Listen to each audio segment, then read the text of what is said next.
Kasus sapi ngorok belum ada di Metro. DKP 3 imbau jaga kebersihan kandang.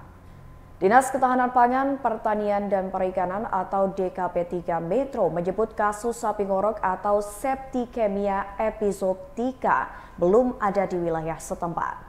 Kabid Peternakan DKP 3 Metro, Lina Oktira mengatakan Bumisai Wawai masih aman dari kasus sapi ngorok. Ia mengaku penyakit sapi ngorok pun telah lama ada di Indonesia dan pernah ditemukan di beberapa daerah. Namun memang dikarenakan penyebarannya ini melalui bakteri dan adanya tergantung iklim seperti musim hujan. Lina menjelaskan, penyakit sapi ngorok ini bukan penyakit zoonosis atau penyakit yang menular kepada manusia. Ia mengatakan hewan ternak yang terkena penyakit sapi ngorok akan mengalami beberapa gejala saat terkena penyakit tersebut, seperti diare, demam tinggi, dan juga kesulitan makan. Lina mengimbau kepada peternak di kota Metro untuk menjaga kebersihan kandang demi mencegah terjangkitnya penyakit hewan ternak. Oke, izin Bu Kabid terkait dengan kasus sapi ngorok di Kota Metro Lampung saat ini, apakah ada kasusnya atau seperti apa kondisinya di Kota Metro Lampung saat ini, Bu Kabid, bisa dijelaskan? Ya, alhamdulillah kalau untuk sapi ngorok atau namanya septicemia epizootika. Nah, itu belum ada di Kota Metro ya, masih aman sampai sekarang, suspek juga belum ada. Jadi memang sebenarnya penyakit ini sudah lama ada di Indonesia, sudah lama sekali. Ada di beberapa daerah, ditemukan di beberapa daerah, tetapi memang karena penyebarannya ini melalui bakteri ya. Jadi untuk memang Balitvet juga selalu bukan selalu, tapi terus dari waktu ditemukan pertama kali itu melakukan penelitian tentang bakteri ini untuk dibuat vaksinnya, tetapi sampai sekarang belum ada vaksin untuk bakteri ini. Dan memang karena adanya itu tergantung iklim ya, cuaca, misalnya musim hujan biasanya lebih banyak bakteri, dan tentu saja karena kaitannya seperti ini maka banyak ditemukan di daerah tropis dan subtropis. Nah, dan ini tidak menular ke manusia atau zoonosis, jadi memang mungkin beritanya atau selama ini kita kurang paham ya tentang penyakit ini. Tetapi saya akhir-akhir ini mungkin ada beberapa daerah yang ditemukan kasus baru tentang SE, makanya SE ini naik gitu loh, SE ini muncul gitu. Dan mungkin juga karena sekarang mudahnya digital ini ya, jadi ada peternak sapinya sakit, ngorok gitu, di videoin langsung viral kemana-mana. Mungkin itu juga sih, makanya kenapa sekarang kok sepertinya ada penyakit baru ngorok nih gitu. Enggak, sebenarnya bukan baru, tetapi penyakit sudah lama di Indonesia.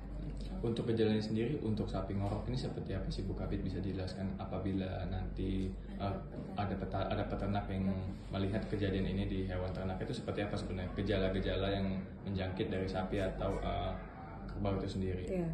Jadi bakteri ini menyerang saluran pernafasan ya, mengakibatkan produksi lendir berlebihan lah ya. Jadi adanya produksi lendir berlebihan ini asumsinya dengan manusia aja. Nah, akhirnya menyumbat saluran pernafasan.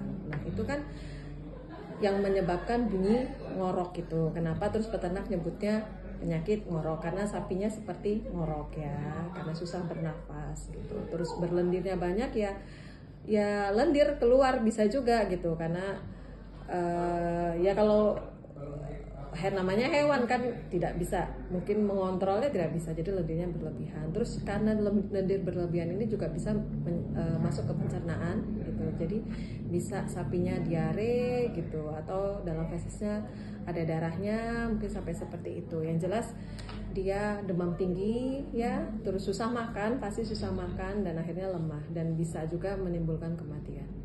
Kemudian upaya kita Bu Kabid kepada para ternak yang ada di Kota Metro Lampung ini agar terhindar dari penyakit sapi ngorok ini, upaya apa aja sih yang udah kita lakukan? Ya, yang terus digembor-gemborkan dari 3 tahun terakhir ini sejak muncul penyakit macam-macam ya, terutama kebersihan kandang ya, kebersihan kandang, karena virus, bakteri itu kuncinya cuma ada di kebersihan kandang. Untuk mencegah penularan kemana-mana, kebersihan kandang. Kemudian lalu lintas ternak tolong diperhatikan ya.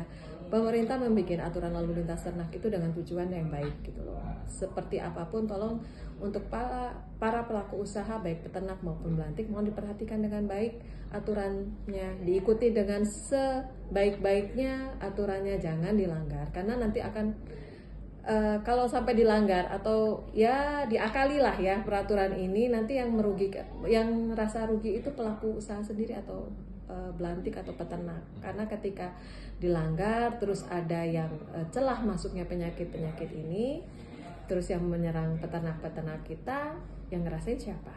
Ya kan, peternaknya terutama dan pelaku usahanya. Tapi kalau misalnya aturan main dari lalu lintas itu diikuti gitu ya, kami para aparatur kan bisa membantu, para dokter hewan bisa memeriksa apakah hewan tersebut layak, kita bisa cek dari daerah asal misalnya untuk pemasukan, apakah daerah pemasukan tersebut bebas, aman, dengan berkoordinasi dengan dokter hewan di sana, atau kalau untuk di sininya ya kita awasi benar gitu, kita ikuti persyaratan, harus cek apa sesuai yang diminta juga dengan daerah yang akan kita kirim. Nah kalau memang lolos, memang nggak ada apa-apa, ya kita pasti loloskan gitu loh. Nah kalau memang ada masalah ya tentu saja untuk